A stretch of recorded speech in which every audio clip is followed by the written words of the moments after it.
Have you ever found yourself maybe in a moment where you were way too overconfident? This has backfired on me a little bit. Easter Sunday, we had an incredible service for our church. We moved locations, and we were at this auditorium that's called the iTech Auditorium. It's a historical day for us, incredible. We went from 5 services to 3 services, which just feels like the will of God for us. It was an incredible day. Well, we had a big lunch break that day, and so I took full advantage. My brother-in-law, Dakota, who's from Shreveport, Louisiana, Dakota Duron, and I, we went to lunch, and we were at lunch, and we were finishing up lunch, and as we were leaving, we were making our way. We were at this hotel. We were making our way towards the elevator, and all of a sudden, this voice popped out from around the corner and said, "Pastor Rich." And so quickly, I turned around, and they said, "Whoa, what a great sermon today. I love that." So right away, this appealed to my ego. I was like, well thank you. I thought it was good too. How are you, And she goes, "I'm going to come back for the 6 p.m. service. In fact, I'm going to help out with the loadout team." I was like, oh, now you're talking loadout? For a church planner, this is my love language. Now you got my full attention, right? I said, "Oh, you are?" She said, "Yeah." And so she gets up, and I don't recognize this girl, but all of a sudden, from around the corner, her friend comes around the corner, and when I see her friend, I know her friend. I fully recognize her friend. In fact, I'm so confident in who her friend is, I know that this is a girl who recently I had just performed her wedding. I knew she was from Brazil. I knew who her husband was. I said, "How are you?" "Oh my gosh, how are you?" And I hugged her. I said, "Where is your man right now? Where is he?" She said, "Oh, he's back at the house." I said, "Oh my gosh, he's coming tonight, right?" And she goes, "Yeah." I go, "Oh, wow, I forgot to tell you. I just got back from Rio. I loved Rio. Brazil is beautiful." Then I looked at Dakota. I said, "Dakota, I just did her wedding. She's from Brazil. She's an amazing woman of God. There's a call on her life. Oh, I love you so much." Oh, and I hugged her. I said, "God bless you." I walked away. I said, "I'm such a good pastor." We got down the elevator, and Dakota said, who did you think that was?" I said, that was so-and-so. He said, "No, it wasn't." I said, "Hey, your job is not to backtalk me." "Yes, it was." He then pulled up the church database for the name that I thought it was, and he showed me a picture. Wrong girl.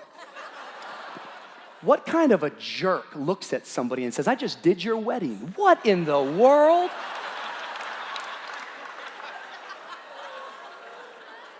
I don't know what to feel more bad about, the fact that I didn't know who she was or the fact that she never corrected me once. What an amazing woman of God. And if you're here, I am so sorry. Please come back to church this Sunday.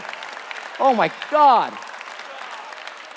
She left the faith. No, I'm kidding. Stop.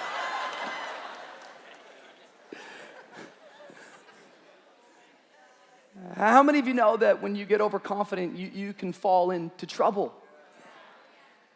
If I'm being honest today, and if you're being honest, honestly, I am not trustworthy. I'm just being honest. There's nobody in the world has lied to me more than me. Come on, if you're being honest, it's the same for you. How many times do you tell yourself, it's going to be different this year? How many times have you started the diet saying, "Oh, this is my year. I'm going to start this year strong. I'm going to the gym. I'm going to eat right." 2 weeks later, what'd you do? You lied to yourself. If I'm honest, I disappoint myself over and over and over again, yet for some reason I have this proclivity to keep trusting myself, to keep putting confidence in myself. So when I'm overconfident, it gets me into trouble. But come on, how many know that the reaction to overconfidence, sometimes it moves into this place of insecurity?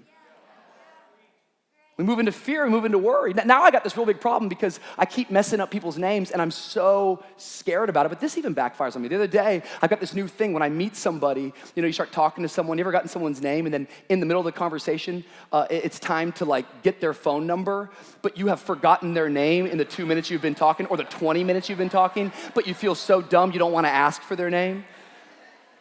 And so I've come up with a way to solve this moment. When you forget their name and you go to put their contact in, you just say, "Hey, how do you spell your name? Can you put that in there for me?" You've done this. Yesterday, I'm in a conversation with this poor guy. He's sharing his whole heart, 25 minutes in. Beautiful man of God. And I forgot his name, and I was so insecure going, you're not gonna be too overconfident, just ask him how to spell it. I said, how do you spell it? He goes, it's Hank. I was like, with one N or two N's?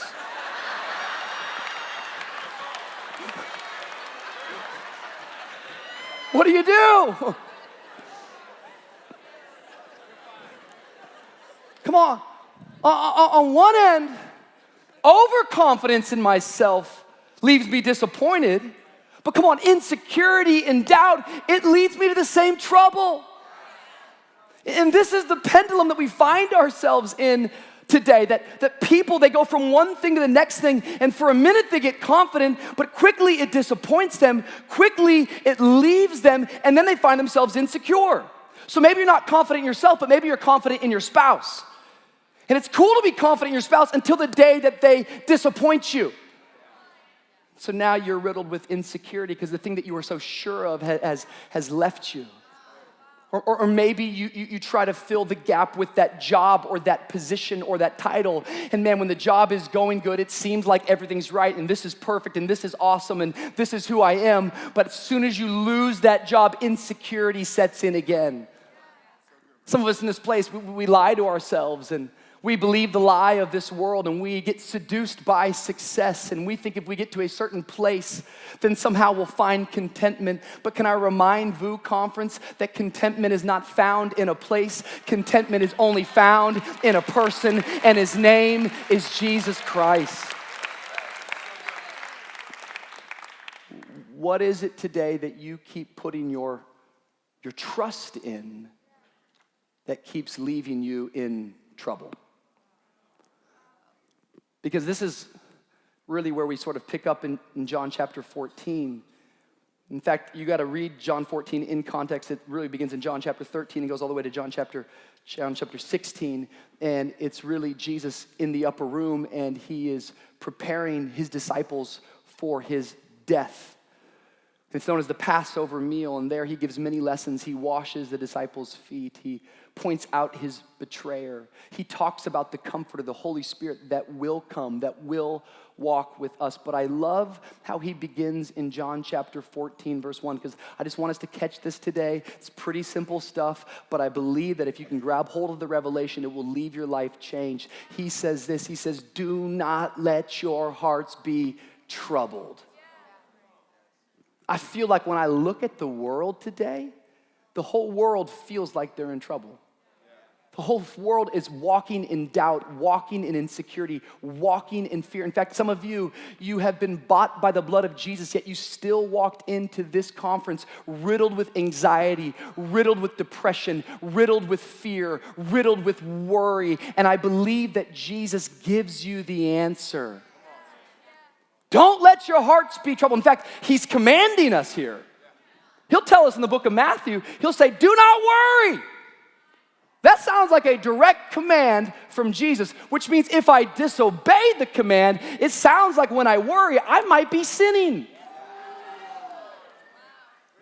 Worry doesn't change anything. The only thing worry changes is your blood pressure. It doesn't change anything. And Jesus is speaking to his disciples and he says, do not let your hearts be troubled.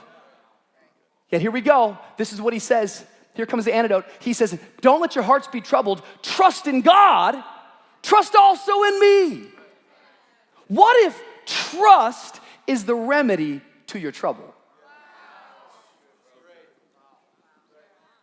What if trusting in Jesus is the answer to every one of your problems? Trust. What is it you're putting your confidence in today? What is it you're putting your trust in?